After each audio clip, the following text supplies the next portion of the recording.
Welcome everyone to our session today. We're really excited about being able to share our passion about aqua with you. And what the topic is around today, well, we've got a few things in store for you. But what I wanted to do was to start off by providing you with an introduction to the team.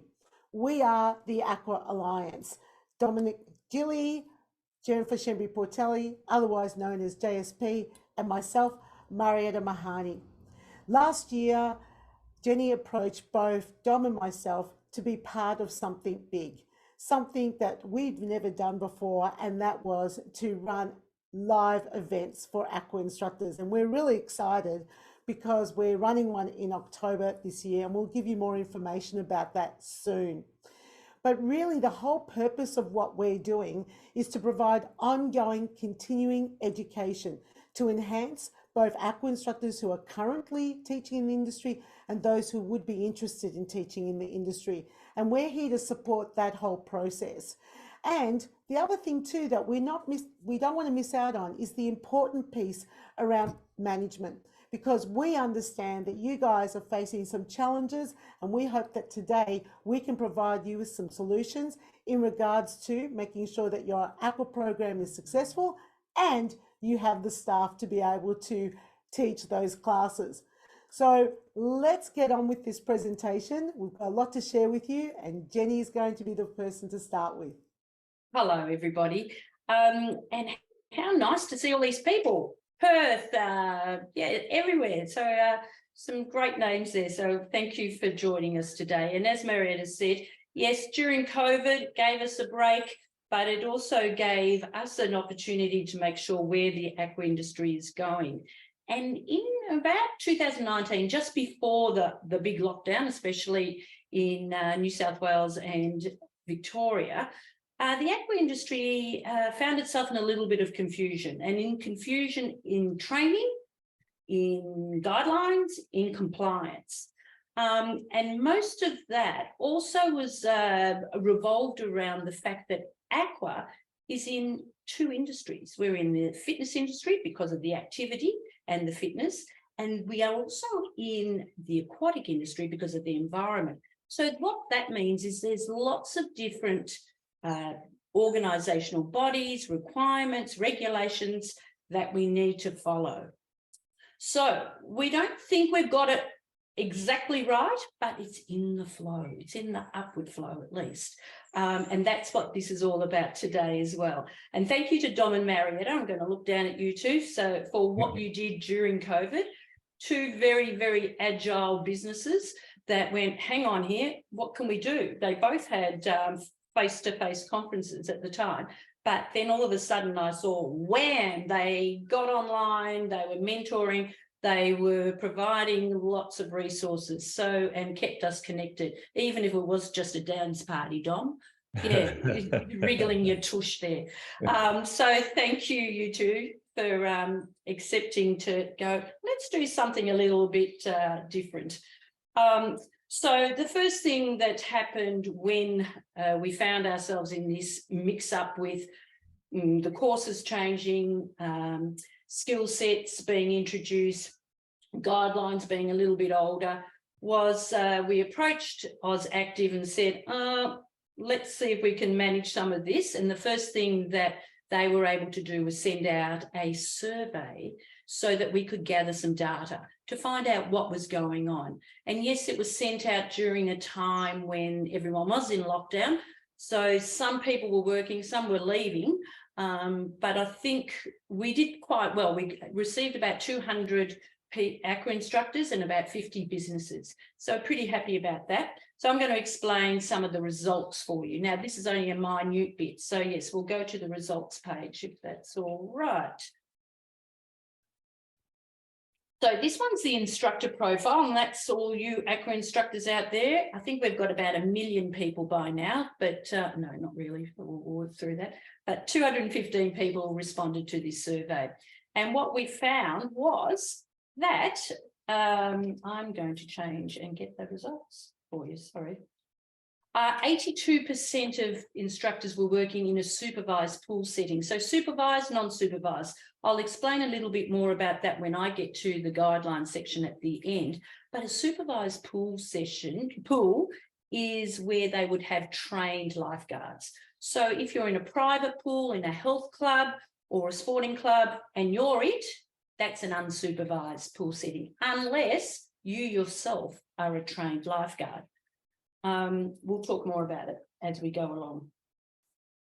The next thing that we found out that was 50% of instructors have worked for more than 15 years, and this is higher than any other sector in the industry, more than PTs, more than group fitness or gym instructors.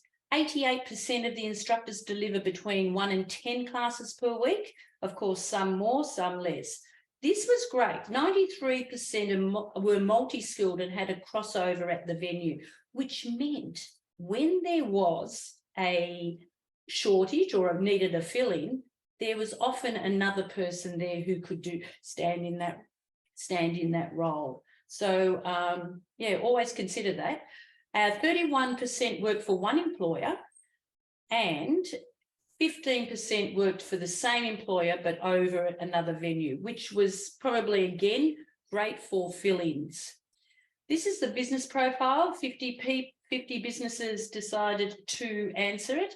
Now, the other thing about this is we are really looking forward to sending out another survey around July, August. So if you do see it, we'd really appreciate your data coming into us so we know exactly where we're heading and how you can be involved as well. 68% of businesses state that aqua classes is higher than land-based. Now, for most people who are on here, they would say, yeah, that's true, but there may be some people who see that as very interesting. 23 was the average number of participants for each aqua class. As we know, we've had lots of social media about people having 40 or more in their class, and we'll talk a little bit more about ratios later. 10% of businesses do not work under any guidelines. Okay, so which guidelines may they be working under? There's the AUSactive Guidelines, the scope of practice, but there's also the GSPO, so Guidelines for Safe Pool Operation, and that's a document by Royal Lifesaving Australia. And we'll talk more about that very important piece as we go along as well. 64% have difficulty accessing instructors. But wait a minute, Marietta's going to give you some tips, and they're pretty good. So hopefully you can pick them up. 54% of employers provide annual PD. That's really important, and we'll talk a little bit more about that. And 6 years was the length of time an aqua instructor stayed at a venue. And most of people, see that as something good that can help the participants as well as the management and themselves. Okay, thank you. I am going to hand over to Marietta so she can help you with if you are one of those 64% that had difficulty in accessing instructors. Well, actually, I'm going to hand this back to Dom because Dom's next. I wanted to make mention that if you do have any questions, please go ahead and pop them in the chat because we are available for question time after this presentation. Put a letter Q before it so that we know it's a question rather than just a comment on the presentation. All right, go ahead, Dom. Sorry, I must have been away at that meeting.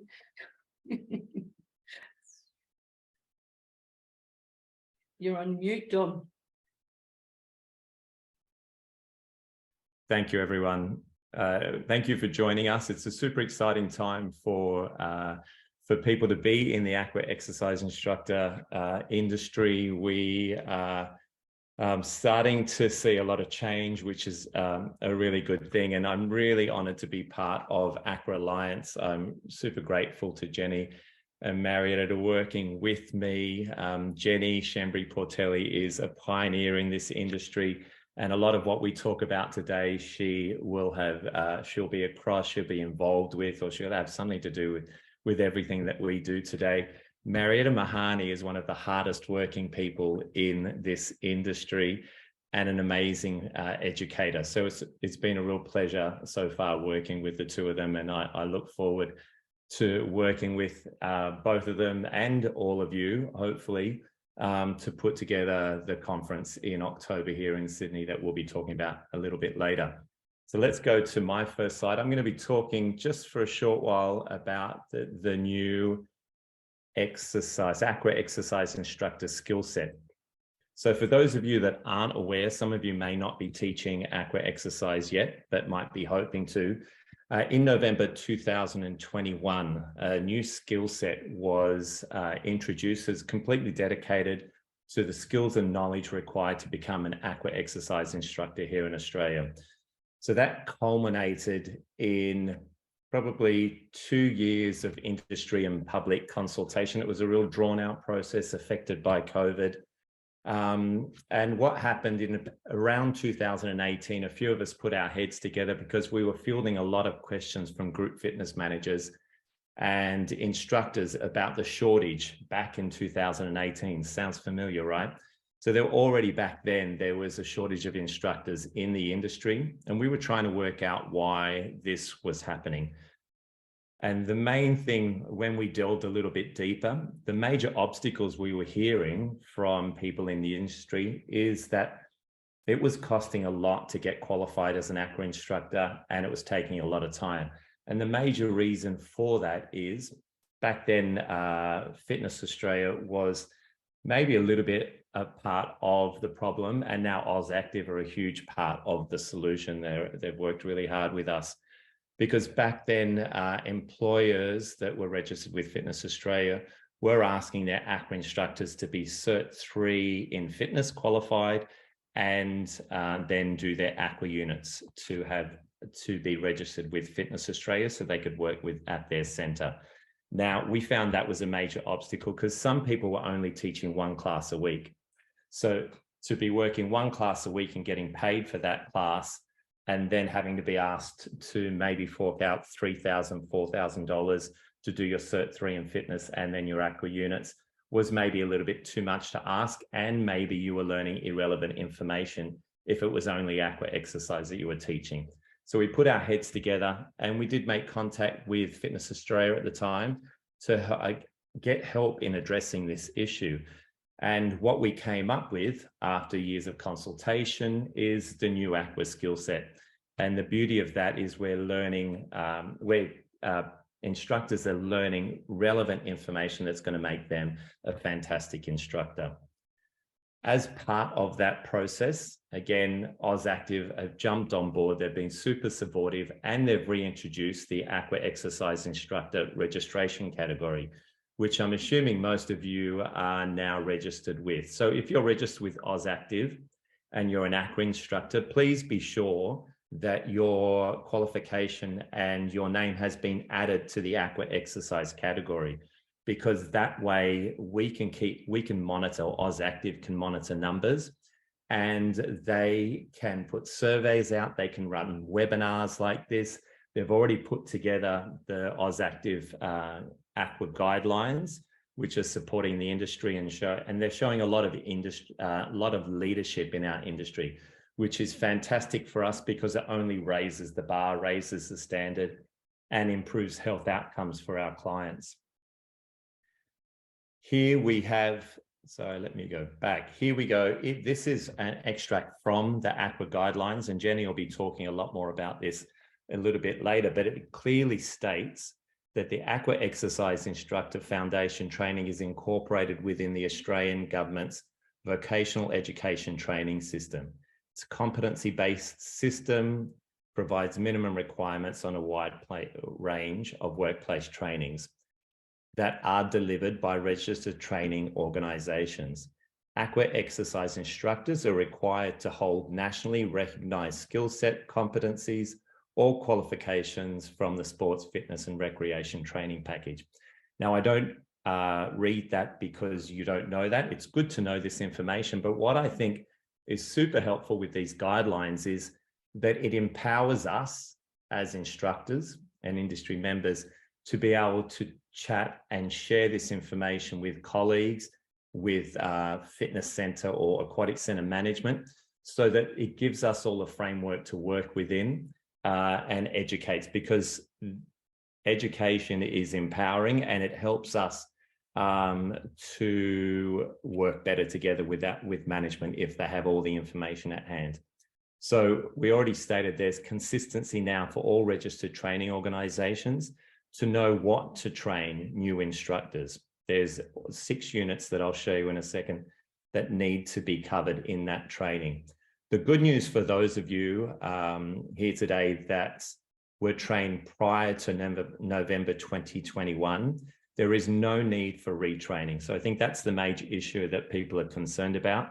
If you were trained before November 21, there's no need to be retrained. It's only relevant, this new training package, for people being trained after November 2021. The other benefit of the new skill set is it helps clarify industry requirements, not only for instructors, but for employers. So here are the 6 units. I'm just going to skip through. Participate in workplace health and safety, provide first aid, and perform basic water rescues. They were all in the previous training by most RTOs. So that's not new. Most of us that are trained as aqua instructors will have completed those units. The 3 that are slightly amended or have been beefed up so that we get better outcomes with our aqua exercise instructors is the instruct group water-based exercise, plan group water-based exercise sessions, and the anatomy and physiology unit to provide safe and effective water-based exercise. So if you need to know more information about that, you can go to the training.gov.au website and it will supply you with those units included in the new aqua skill set. Again, from the guidelines, it states ongoing competency assessment and professional development.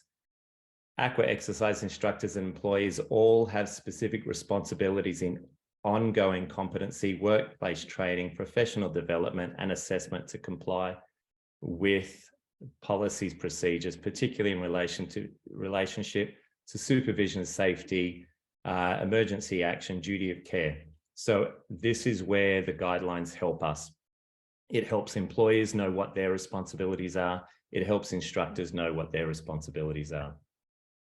Also in that section, it states that responsibility for maintaining competencies and knowledge and skills required to perform, once registered with foundation requirements, the instructor's responsibility is to actively partake and accumulate and record evidence of continuing education, renew workplace training, industry requirements, including first aid, CPR, working with children checks, current competencies in their basic water rescues. So Jenny's going to talk a little bit about that later on, but there is more information on the AUSactive website if you want to know about learning development.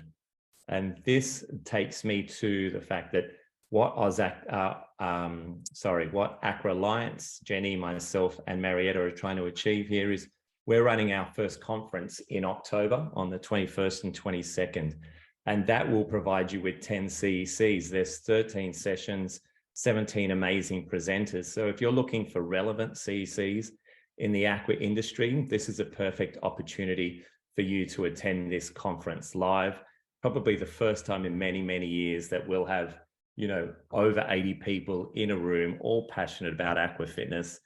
It's going to be an amazing event. And for those of you who have attended large conferences in the past, you know the vibe and the energy you get from that. You know, it keeps you going for months and months. Let me move on.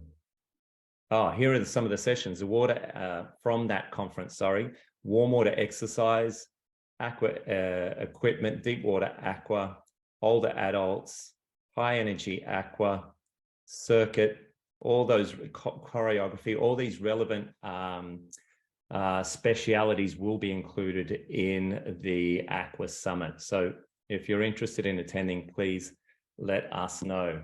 I'm going to hand over to Marietta Mahani. She's going to talk about ways that you can address this skill shortage that we're currently experiencing.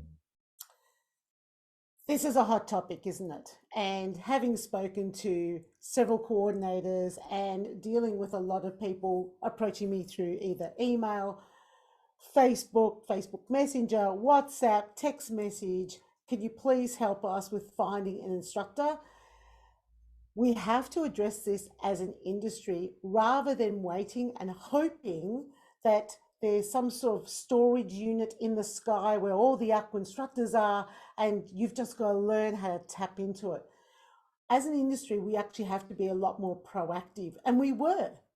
A long time ago, we were really proactive with getting people into teaching, and then we were fortunate. The RTOs were fantastic and provided us with lots of instructors to choose from, but now we're back to having to source instructors, and it's a real issue because you've got classes, you've got these busy classes, you've got members wanting more classes, yet you're struggling to find instructors to teach them. So I want to talk about some strategies, and what I want to do is mention to think differently. So I'm going to give you 3 examples of inventive techniques for standing out in the search of aqua instructors and how to retain them.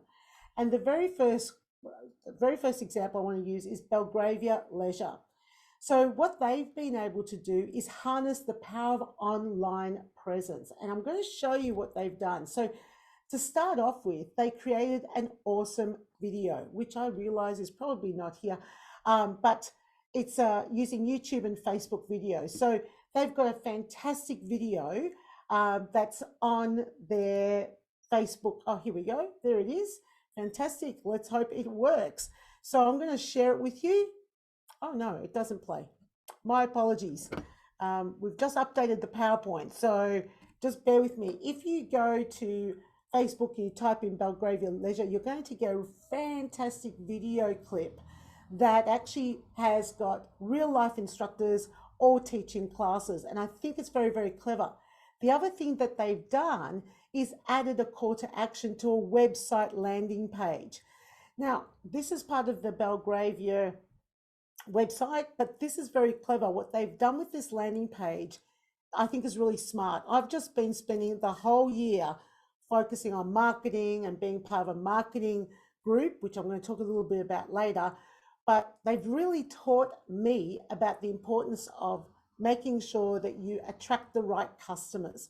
So what they've done here is on their landing page, they've got make your next move, GX instructor auditions. So they actually run auditions. So whether you're into cardio or wellness, a seasoned instructor or new to the game, it's time to make your move. Join us for our group exercise instructor auditions this May.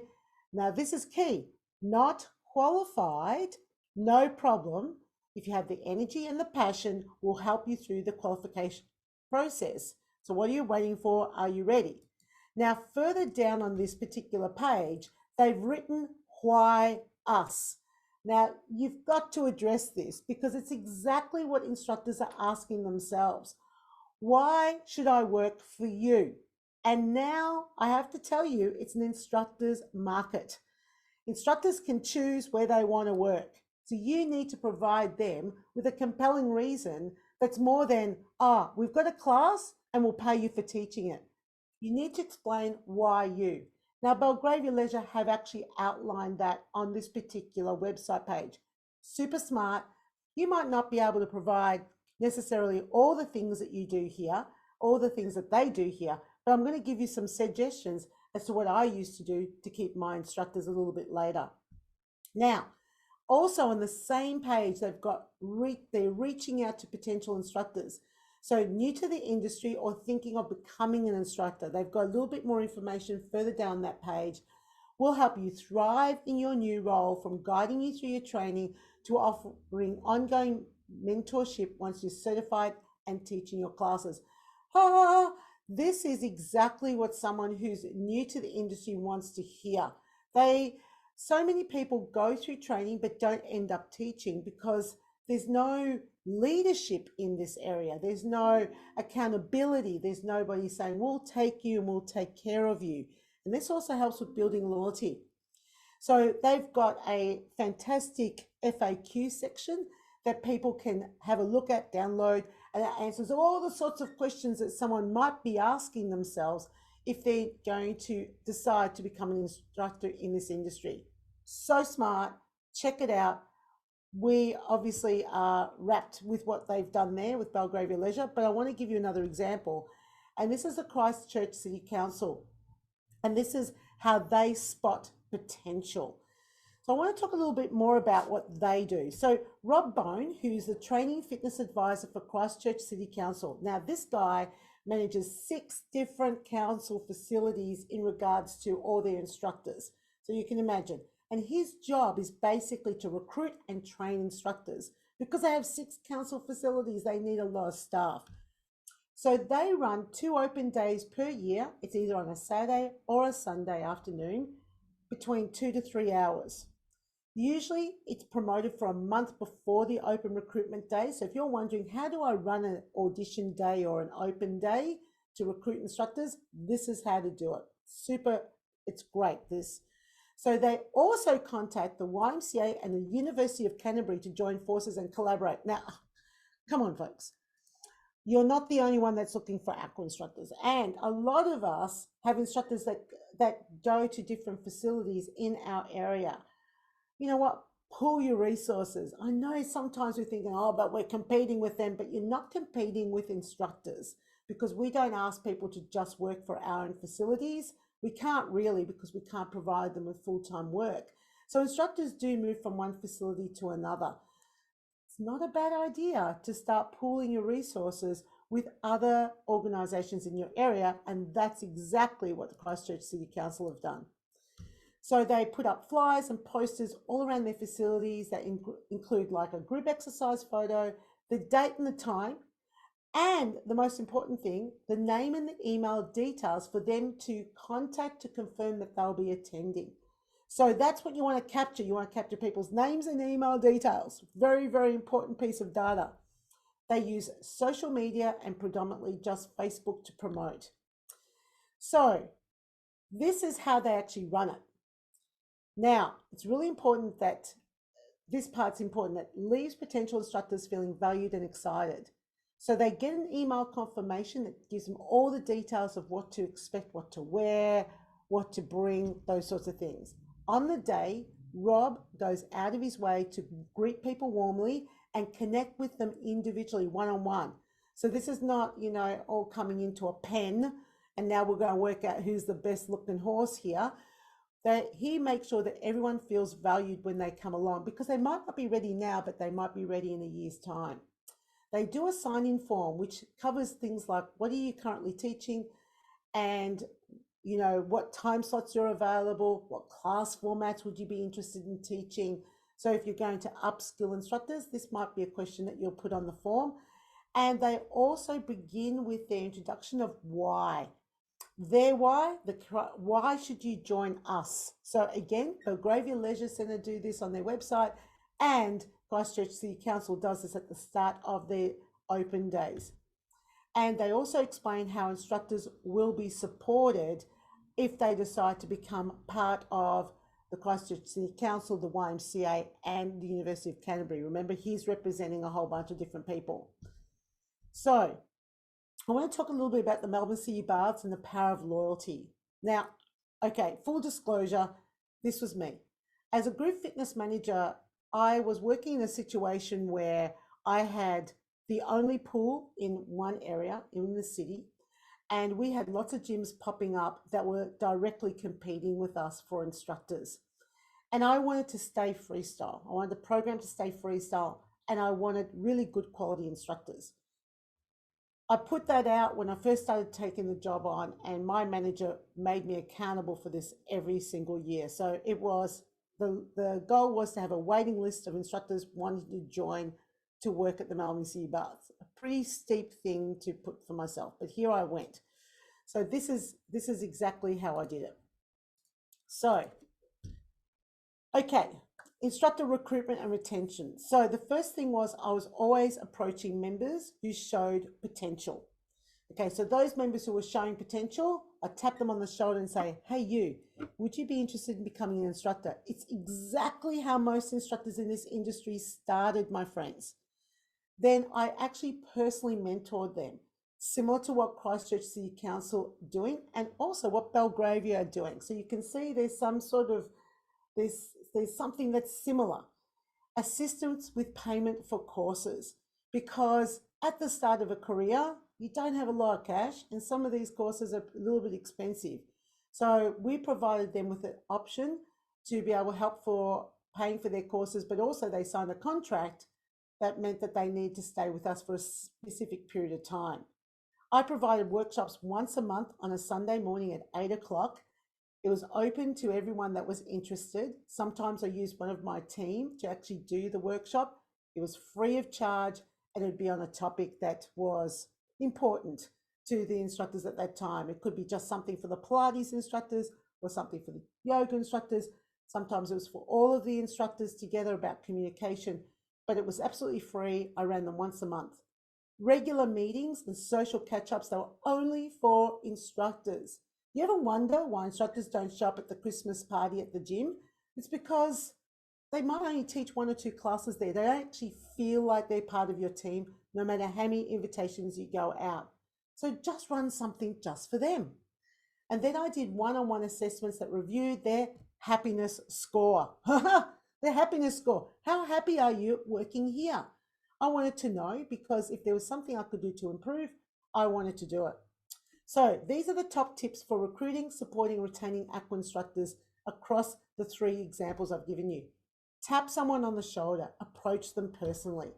Market your reasons why someone should be at your facility. Please tell them why. Yes, don't ask them to sort of find out, oh, aren't you lucky to work for us? Like right now, we're lucky if someone wants to work for us, right? Use social media as many forms as possible. Get that fantastic video, put it on TikTok, put it on Insta, put it on Facebook, put it on YouTube, share it, put it on your website. Get that video. It can be homemade, just showing all your instructors and how fantastic it is to work for your facility. Run recruitment days. So run the open days, run the auditions, provide mentoring and financial support.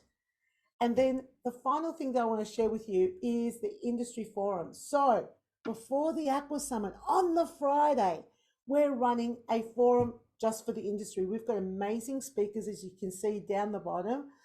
And Impactivate, which is the marketing organization that I've become a member of, taught me so much about how to market effectively on lots of different levels.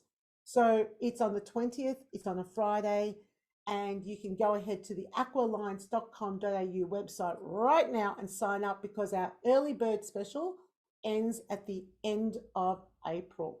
So that's all my marketing ideas I wanted to share with you.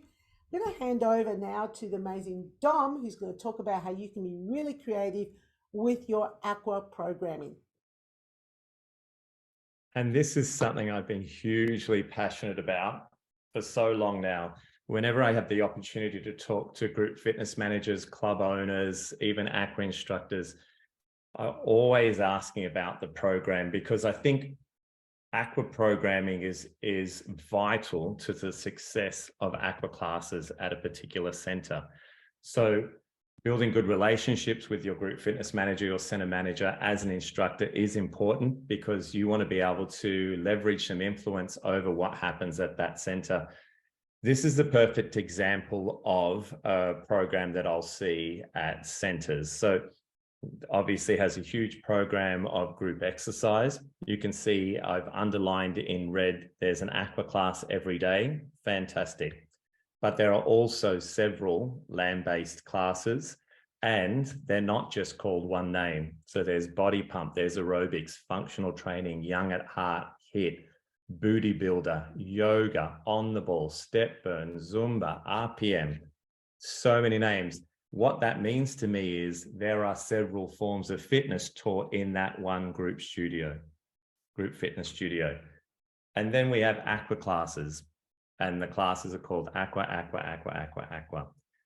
What the difference between those two programs is some of those classes are focused with specific outcomes for their clients, and it keeps fitness interesting for those people that want to attend every day.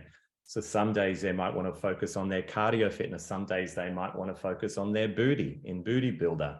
They might want to focus on core stability if it's on the ball class, or Zumba if it's choreography. So it's really important, I think, that we start thinking about how we program aqua classes. And there'll be a flow-on effect from that I'm going to talk about now. So if anything that you take away from this little segment, it's all about being inclusive with your aqua class programming, to promote the program, to make it look diverse, and to engage people. So that program I just showed you, those aqua classes that were on 1 per day, just maybe generic aqua classes that include a broad range of participants with varying fitness levels and abilities. Now, we've all taught those classes, right? And it's fine and it's good, and we all do a good job, and the outcomes for our clients are great.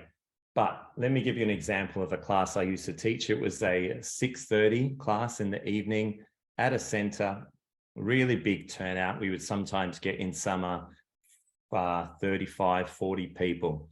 And the turnout in the evenings, they were whitewater people. They love to move. It was very dynamic. And, you know, I taught to that large group. They were probably 90% of the people in that class wanted to work hard. They wanted to move the water. They wanted to jump. They wanted to travel. They wanted to do it all. And on the odd occasion, I would have someone turn up who wasn't so mobile, not so strong, not so flexible, and they would get into the pool and they would get washed away. They would get their hair wet and they didn't enjoy it. I could see they weren't enjoying it at the time. I would try and protect them by moving them about away from the other participants. But in the end, it wasn't really a good experience for them. And so if at all possible, what I'm talking about with programming is to be able to cater to classes that suit people's needs.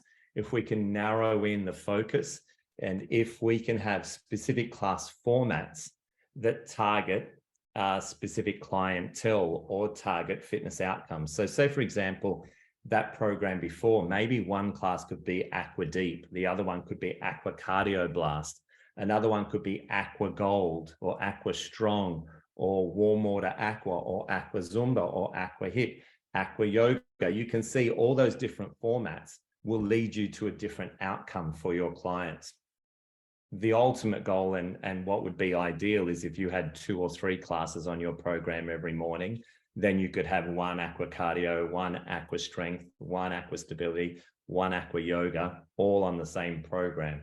That would be ideal. But for those of you that teach 1 class a day at your center, or maybe 3 classes a week, what I want to do is put it out there that you can still be a little bit more creative and innovative with your class programming to suit the needs of your clients, but also offer specific outcomes. Because when you narrow in the focus, you can offer more education for your clients and teach them something while you're teaching a different class format. So have a think about that, whether you're a group fitness manager, a club owner, or just an aqua instructor.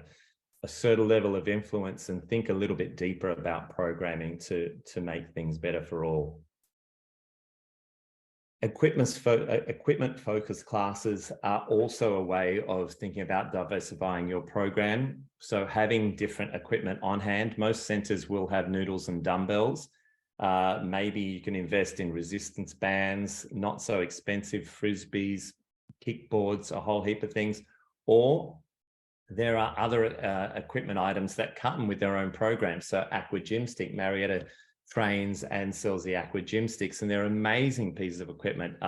My classes love them and they're addicted to them. And at one of my centers, I was able to convince the group fitness manager to put that class on the schedule. So rather than me randomly turning up with my gym sticks over my shoulder, I actually got them to purchase gym sticks enough for a full class, and they put that on the timetable. And ever since then, I think it's been on.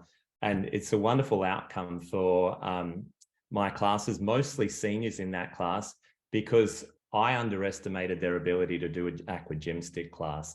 And they love it. They're so much stronger for it. And really, they're never going to go to the gym. And it's the closest thing for them as far as strength building in the water. So I know aqua pole, aqua tramp, aqua step, bike, cycling in the water. There's all these options that we can investigate. And if you run your own pool or you're teaching out of a backyard pool, I know a lot of private operators that just buy 4 or 5 bikes and they're running small group fitness classes, more like a personal training session. This is a way that you can firstly be a point of difference that will pull people towards you rather than going to the bigger centers. Or if you're at a bigger center, this is your point of difference where people can achieve different outcomes with different classes. Also, when we're talking about inclusive aqua programming, we're talking about people living with certain conditions like arthritis, pregnant women, people with MS, people with intellectual disabilities, you name it, we can put on the schedule at certain times of the day classes that will suit a certain participant group. So that's another way to diversify the program. And there are some tips I've got for you. If you are interested, again, referring back to the AUSactive Aqua Guidelines, which Jenny will talk a little bit more about, there is information about specific populations if you're interested in learning about.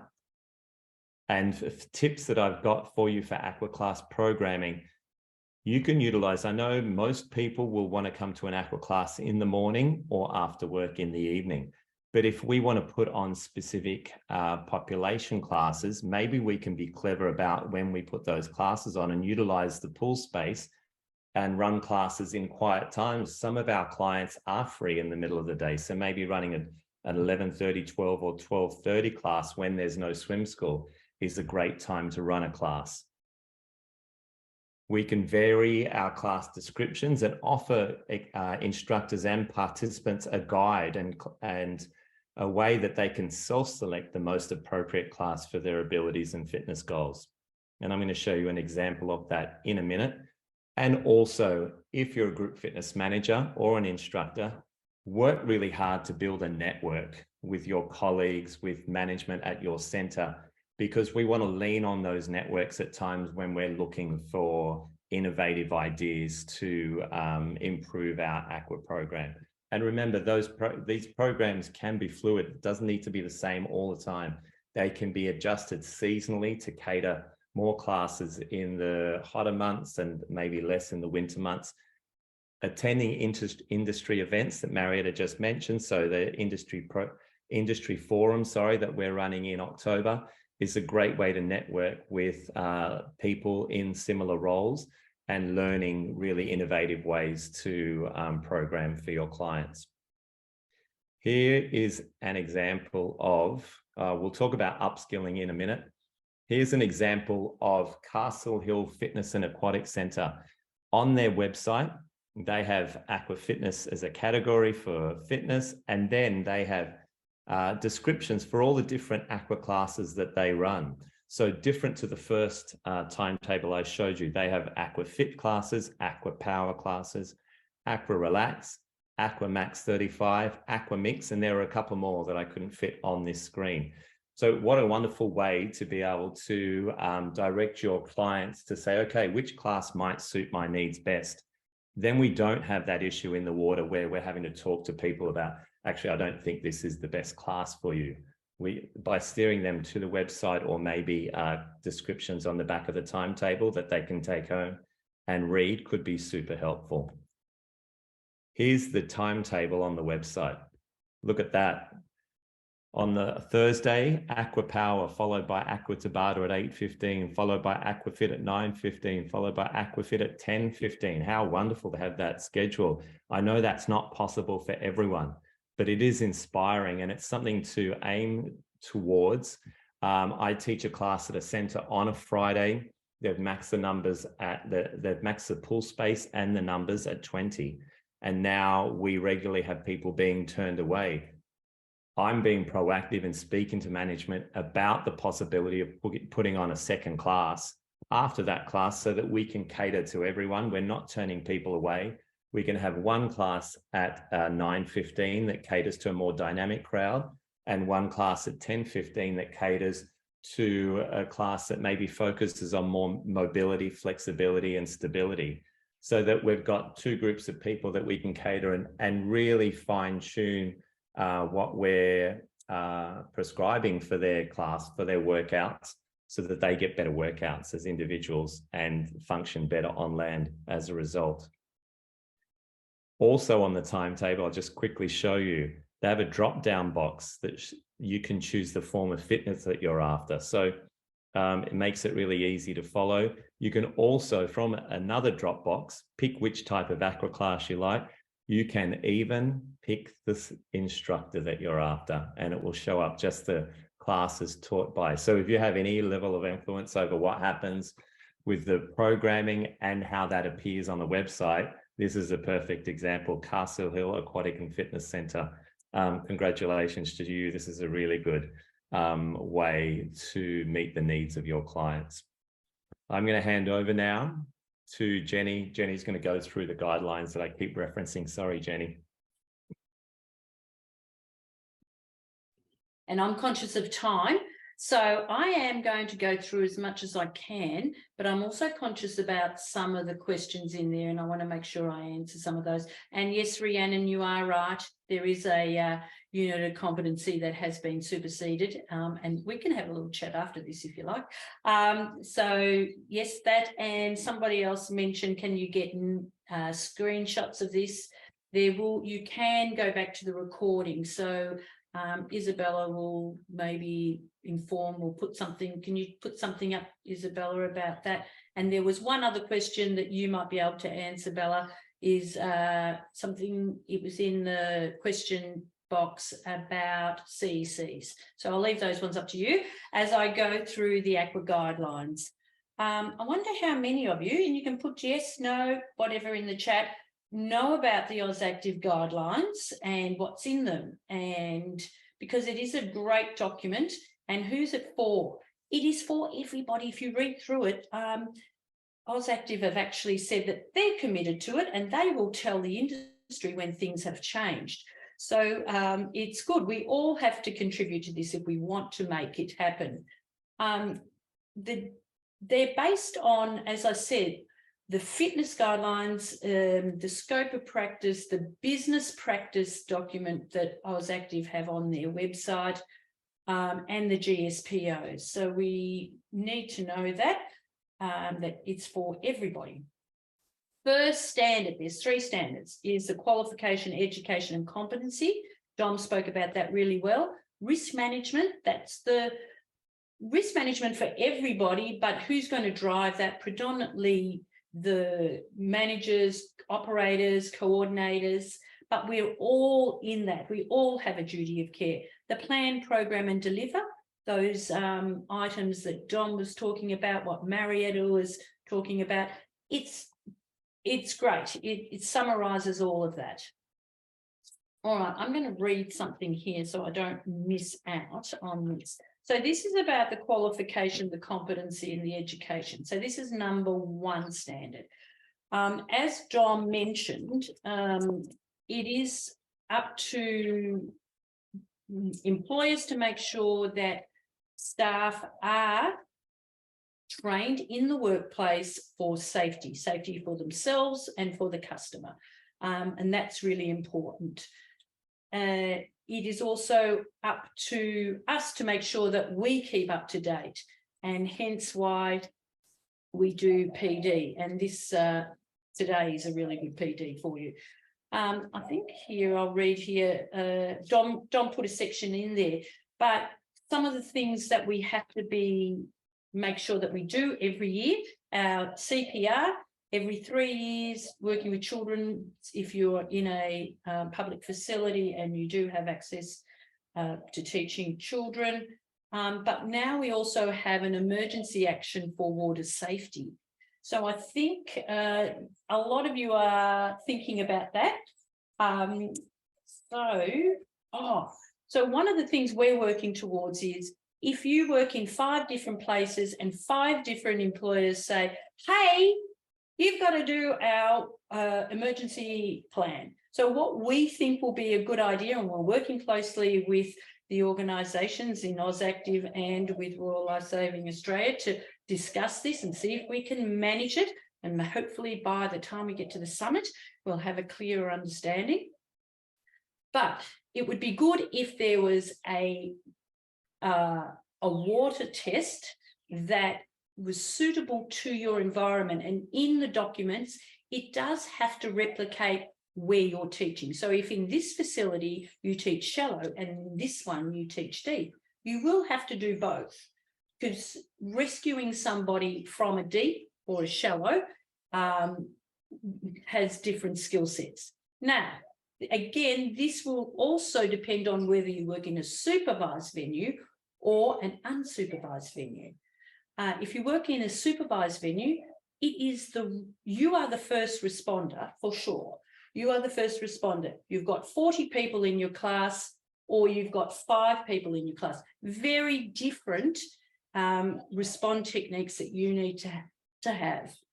I'm sort of rushing through this because I know that we're getting close to our time, but it's really important.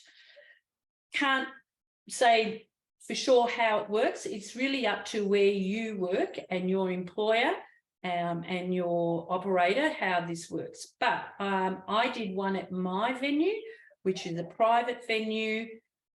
Everybody who has some involvement in the facility did the rescue. It was a few hours. We learnt about where was the exit points, who was in charge, what do you do, who rescues, how do you rescue. You got in, you got wet, you did whatever. But in another one that I'm going to in a few weeks' time, we are the first responder. Somebody could be having a cramp, but somebody else could be having quite difficulty breathing. So both issues require different responses. Let's go the easy one for now. If you have somebody with a cramp, you have 40 people in the class and that you can see that they're in great discomfort. Hey, you make it out. Number one, have you got the whistle that's hanging on the sound system so you can attract the lifeguard? Or you might have a different call out. You have to be able to know what your alert sign is to call the lifeguard.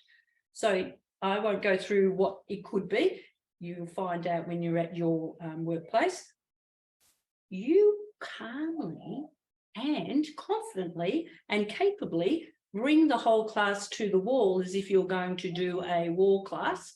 You might have somebody who's standing next to the person with the cramp and ask them to help them bring them over, put out a noodle, help them come to the edge of the class. By this stage, you've brought everyone in, the lifeguards come, the lifeguard takes over and looks after the person, and then you can go on with your class. Now, that's just one of many scenarios that you would have to go through, and that may not happen in yours, but you'll just have to find out. And if there are operators on here, coordinators on here, and you're going, oh, do we have that? Do we go through it? Maybe it hasn't happened before, but just consider the duty of care. So that is about that they should be regularly updated with their skills and knowledge. Risk management, this is the second section, standard 2, and best practice 4. Duty of care for our customers, our instructors, the emergency management plan, which is just exactly what I was going through, supervision and ratios. Let's go here for 1 minute, hey? Let me read from the guidelines. Okay, so there is a section in there that talks about ratio recommendations, and you've got to remember about having enough distance. Is there a gradient? It's okay if every pool was the same depth, right? Because we can fit more people in. However, if there is a gradient and you've got some people who you know are not comfortable in the deep, as soon as you do some circle work or create turbulence, as Don was talking about, white water, you'll have the deep end drift, and they will definitely go down there, and then you may take something. So this is why we do have ratios. Currently, the ratio is if the instructor is in the water, in supervised or unsupervised, it's for up to 10 participants. If the instructor is on the pool deck in a supervised venue where there are lifeguards, it's 40, and in an unsupervised up to 30. But can I say, if you are teaching in an unsupervised venue and you have 30 people, are you confident, capable, competent that you can rescue one, maybe two people if you need to? Do you have the emergency plan? That's all I'll say there for now.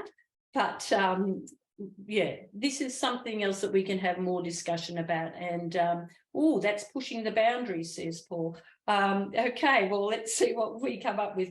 This is why we're doing it. We're just putting it out there. These guidelines have been around for a long time in different forms.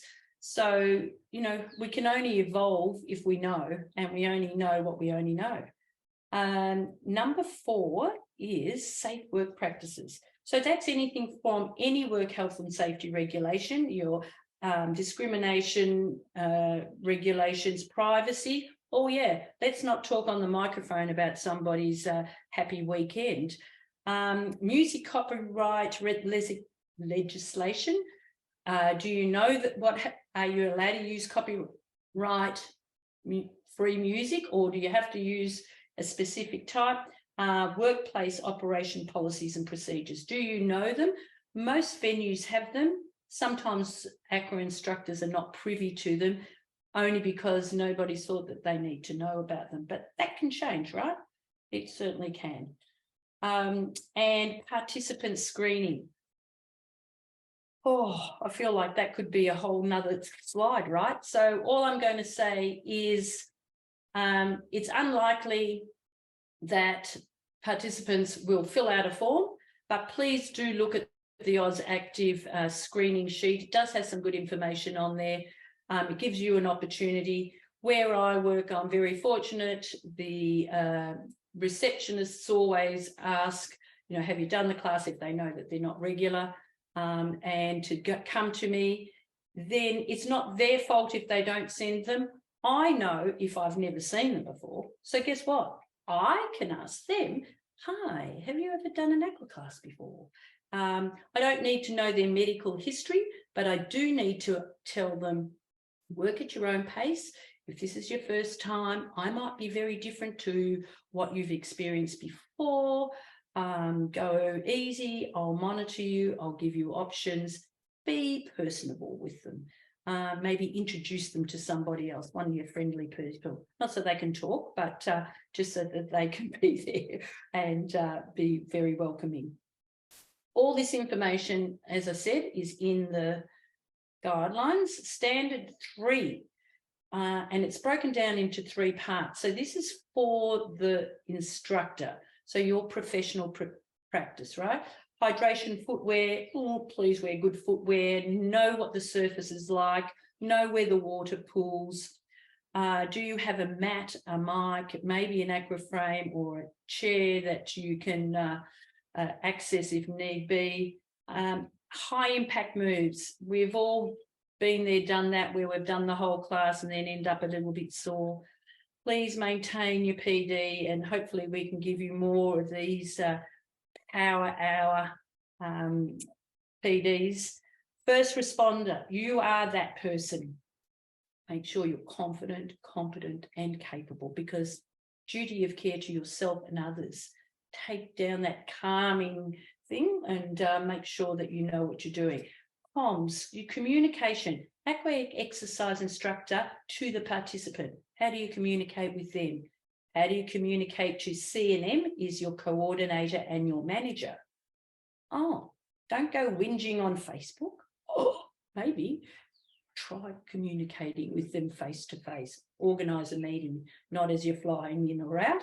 And your Aqua exercise instructor to staff, to other staff. And I'm going to also include one there, customers on the side around you. You never know. You can always say hello to them, and they're looking at you, or the famous one where they're doing the class in the last row, and you can say, hey, would you like to come to the class one day? And screening. How do you do your screening? Welcome, everyone. My name's JSP. And yes, sometimes everybody knows you, sometimes they don't. If they don't, then that's a good time to do it. If you have any injuries, please be sure that you've got clearance for your doctor. And I'm sort of rambling here, but for me, I often say to my normal clients, if you're having a good day, go for it. If you're having a bit of a lull, please work at your own ability. And that's really important for us to tell them. Not everybody feels that. Also the name of the participant. Oh, yes, it's good to know the name of the participant. Thank you, Rowena. Aqua class, different. Aqua classes are different from most land-based classes because they often are in public spaces. So we have to please make sure that we know where the entries and exits are. And there was something that I was going to mention when Dom was talking about having gentle aqua classes. If they are in a pool that has a really hard handrail to climb up, that's not the pool to have gentle aqua classes, because they've either got sore shoulders and they haven't got enough power to lift themselves up. And it's that's happened in one of my venues that I've been working at. Make sure that they know where the gradient is, what the pool surface is like. The last one, really important, personal comfort. Please work at your own rate. And yes, we encourage, but sometimes people actually just need to be in there and doing some nice movement. And education is power, as we know. So we want them to know their own body. Operators, this is for you. And every pool is unique in the building specs and the accessories. So make sure you know what's going on. But can you also talk to the aqua instructor about where the roped off area is going to be? Is there a sign that says aqua class? You've got a sound system. It's too hard to get around this bit, and the power cord sits in some water. Can we just all make sure that that is safe? And there's only one more. Oh, there you go. Let me go back to that one then. So everybody needs to work together on all of the standards. So we have got questions and answers, and it is 1:03, so we're 3 minutes over. But Marietta, do you want to make it all, share the screen with all of us?